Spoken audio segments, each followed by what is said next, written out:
WTOC's First Alert Storm Watch Special is sponsored by these local businesses. From evacuation routes to insurance claims. Now, if we're talking about a 6-foot storm surge, that may definitely encroach your home. And from storm safety to storm damage recovery. If that's the worst of it, we're all right, I can fix all that. WTOC has everything you need to know in advance of the 2018 hurricane season. Get ready with Storm Watch 2018. Hello, and welcome to WTOC's First Alert Storm Watch 2018. We all know our area has been impacted by several storms the past couple of hurricane seasons. Tonight, the First Alert Storm Team takes a look back at those past storms to help you better prepare for what may come in the future. Combined with high tide, Irma's flood effects were felt by those living near the water even more, and not necessarily on the ocean. Sean Evans and Cutter Martin following up with one longtime Coffee Bluff resident to see how the recovery effort has been for her, and we're even learning 8 months later there's still a lot to do. Never have any of these people that have lived here for 40 years have never seen anything like this.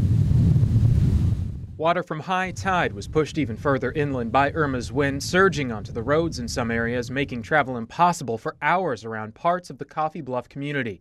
When Elaine Harris's family called to check on her and realized her home was not only surrounded by water, but it was starting to come inside, water rescue came to help. Now, despite the danger, Harris says she was never worried. I'm not frightened, and I don't see, unless I get out here and do something crazy, that anything's going to happen. So they left me alone.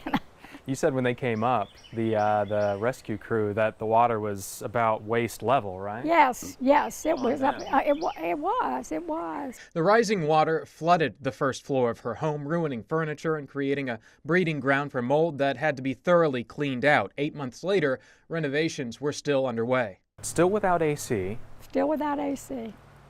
And you still have this moving container out here also. That's been here from pretty much the get-go, I know, when we followed up with you. The first day, a lot of the furniture that was just slightly damp, they put in there to dry out and had fans and so on, and most of it's still there. Harris says she's made do, even creating an apartment-like space on her second floor, but she admits the fixes to her home of more than 50 years have taken much longer than she hoped they would. Still, she's committed to staying put and carries with her a new appreciation for the power a storm like Irma can bring.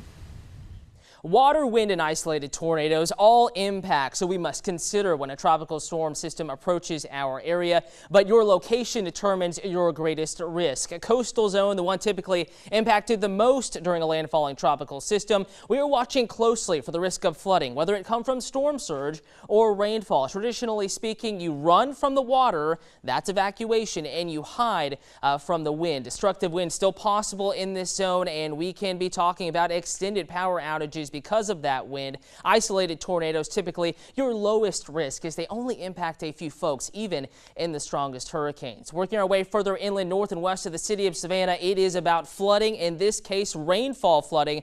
That is going to be you and your family's, your property's greatest risk. Destructive winds are still possible in this area, but typically a little bit weaker than those felt at the coastline, and yes, isolated tornadoes too possible across our first of 2 inland zones. Going a little bit further to the north and west now, we are watching communities from Sylvania, Screven County down to Waycross for rainfall flooding, specifically river flooding in the days or weeks after a storm system moves by. Damaging winds still possible, especially with the strongest storm systems in this area, as well and in addition to isolated tornadoes. So remember to keep you, your family, your property safe in the next hurricane season, all of those to come. You need to know your greatest risk. So let's break down a very historical 2017 hurricane season. We had 17 named storms. We made it to R, Rena.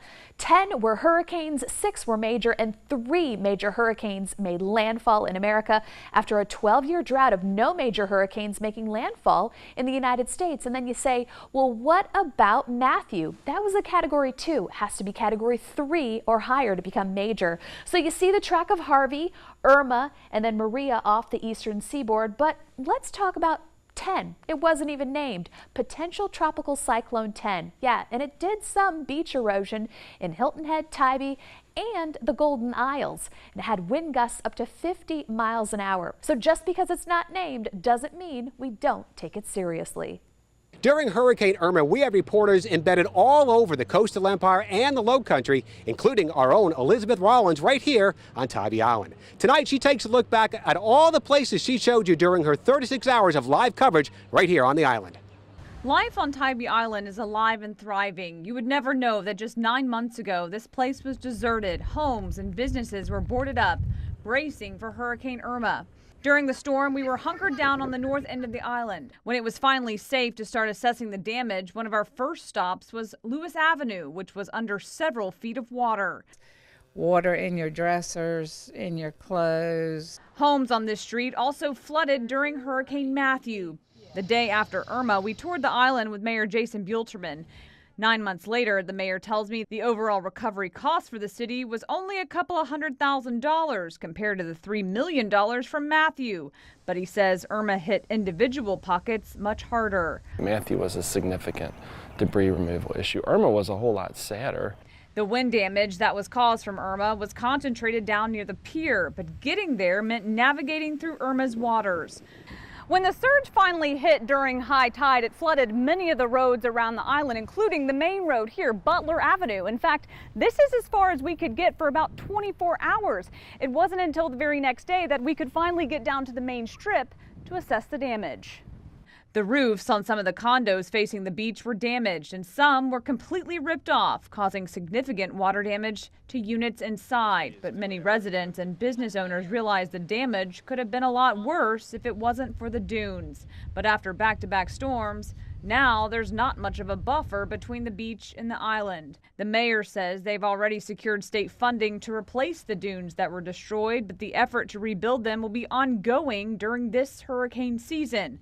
For residents, this is just another reason to pray for peace. We need a break this year. When they said it was hurricane season the other day, you just cringe. Reporting on Tybee, Elizabeth Rawlins, WTOC News.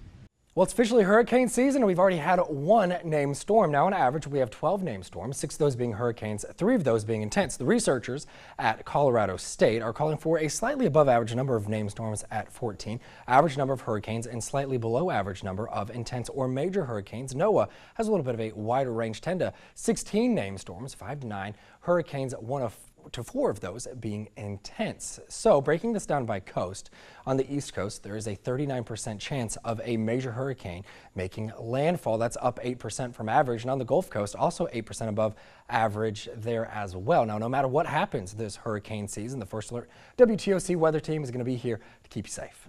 Does this look familiar? It's the dreaded cone of uncertainty that we hear about every hurricane season. And this year, the National Hurricane Center is making some changes to the cone. So what exactly is the cone? Well, the cone has nothing to do with the size and the forecast and the intensity of the storm. This is important to know because many storm effects can occur well outside the center of that cone. It is solely based on where the center of the storm may go. Now, the cone is actually made up of circles that correspond to different forecast times. When you connect those circles, you actually get the cone. The diameter of each circle represents the 2/3 forecast error of the previous 5 years. What that means is the center of the storm should stay within those circles 60 to 70% of the time. Each year, the Hurricane Center reviews their forecast errors and adjusts the size of the circles. For 2018, the cone size and the size of the circles will shrink about 6%. As technology improves and forecasts get more accurate, the cone will continue to shrink.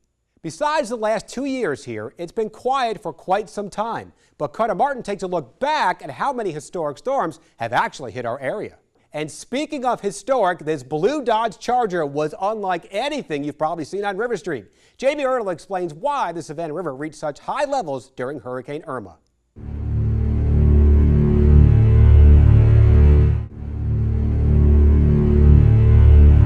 Before the Woods Memorial Bridge, Waterfront Park, the outlets in Beaufort County, there were major storms. 1893, 1940, and 1959, all years with significant hurricane hits. This 1893 storm is still the 5th most deadly storm in the United States of America. So, I mean, it's sort of forgotten, but it's incredibly important. The next storm that's really significant to the local people was the hurricane of 1940. Even in 1940, there were 10 drownings. And I guess the third most famous one, until Matthew, of course, well, now everybody's here, is Gracie.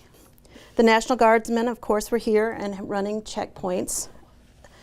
This is the brick church that's out by Penn Center that's now part of the Reconstruction Era National Monument. When you look at how bad it can be, it really makes you just step back and say, number one, we're very lucky. We need to be very thankful. Yes, we are. Number two, eventually that luck will run out. So we have to be, extremely careful. Reporting in Beaufort, Cutter Martin, WTOC News. So River Street's calm right now. We're at low tide, but we went through 2 high tide cycles during Hurricane Irma. And I think just you being down here showing people the infamous Blue Dodge Challenger.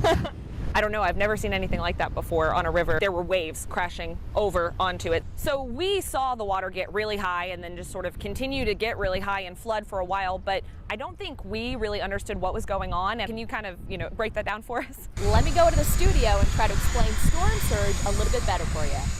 We put a little graphic together talking about storm surge, and what that is, it's the water piling up on top of the tides. And with Irma, the tides are running high because of the king tides and the moon phase. So watch as we predict a 3-foot storm surge above the tidal cycle.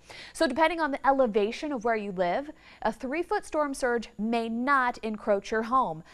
Don't think of it as, okay, well, 3 feet is right here.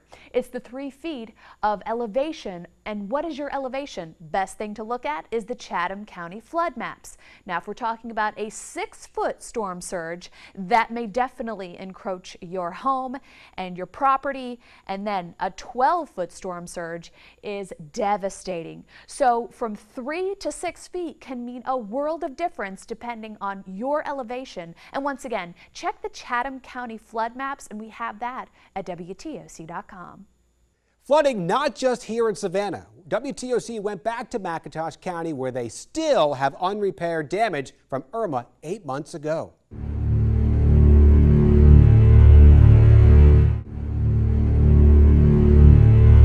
Hurricane Irma brought rain and winds like few storms we've seen.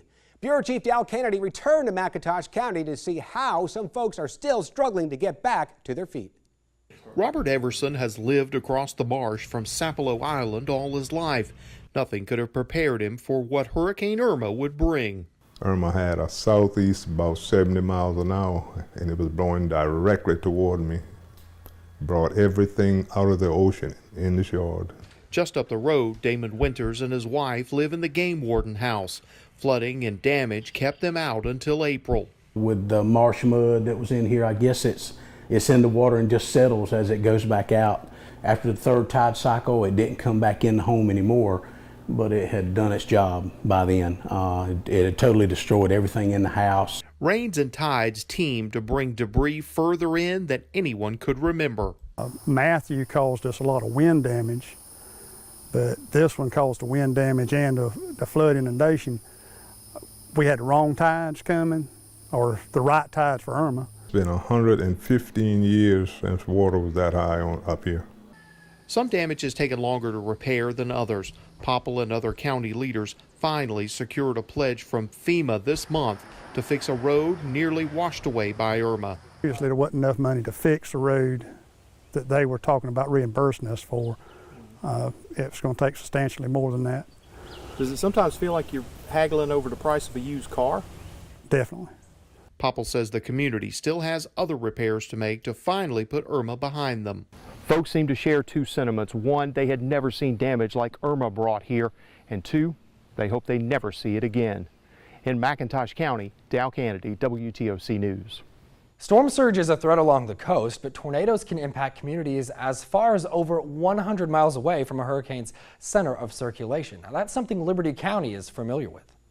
Over the past few years, we've seen tornadoes coming through our county, coming through Fort Stewart, Liberty County, so we're always concerned about that. Tornadoes are commonly associated with thunderstorms, but they are also typical within most tropical systems. In 2016, Hermine produced 2 EF1 tornadoes in the coastal empire. These tornadoes uprooted trees and damaged structures in Liberty and Chatham County.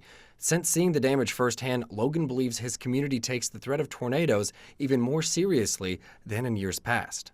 People begin to realize that when we call the alarm for evacuation Even though it may not seem it's going to happen here in Liberty County, it can happen. Despite not taking a direct hit over the past few years, Logan assures me that their emergency management agency and law enforcement officials are prepared to work together if a storm impacts them this season. Cities across the Southeast lost power from Hurricane Irma. We'll show you how power companies are working to make sure you're not stuck sitting in the dark. More than 1 million homes were without power in Georgia and South Carolina after Hurricane Irma. Our Crystal Howard talked to power providers in both states to see how they're planning for this hurricane season. We all know how quickly it can be lights out when a hurricane or even a summer storm hits. There he goes.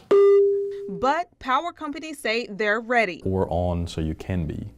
And that's really true. It's a 24/7 operation for us. Georgia Power and Palmetto Electric in South Carolina don't let these storms into their service area without a plan and extra resources from other states. They told me they prepare big, even if the storm ends up small. It's a gamble they have to take. We've taken the lessons that we've learned over the last two storms, looked at our emergency operations plan, tweaked it, rewrote a lot of it, and focusing on what we learned, the good and the bad. During and after Hurricane Matthew, 141,000 customers out of roughly 144,000 were without power in Savannah. And the outages were even greater when you look at the Georgia coast as a whole. 272,000 customers were without service. This will very quickly kind of give you that big picture like, oh God, we have, all this out. Georgia Power showed me how they restore power on large-scale outages caused by storms. That process includes knowing every nook and cranny of the city and also being flexible. That's why we have kind of the plans and the structures, and we kind of change them as needed. But as far as preparing for us, is really more of just letting folks know that we are monitoring the weather. And if an outage does happen and your power isn't back on as quick as lightning, this may be why. Power companies work by priority when big events like hurricanes happen. We want to make sure that the hospital, the police station, the people that are going to provide a first responder situation, that we would give, we'll get their power on first. After Hurricane Matthew and Irma, Palmetto Electric is taking preparation a step further. 95% of their lines are now underground, and they expect it to be 100% by the end of the year. And while we don't know what Mother Nature may bring, here are some tips we've put together for you. Don't touch power lines, report outages and downed trees, and you want to also remember to have a family plan because you may not have power for a few days. You can also follow your power companies on social media for updates. Crystal Howard, WTOC News.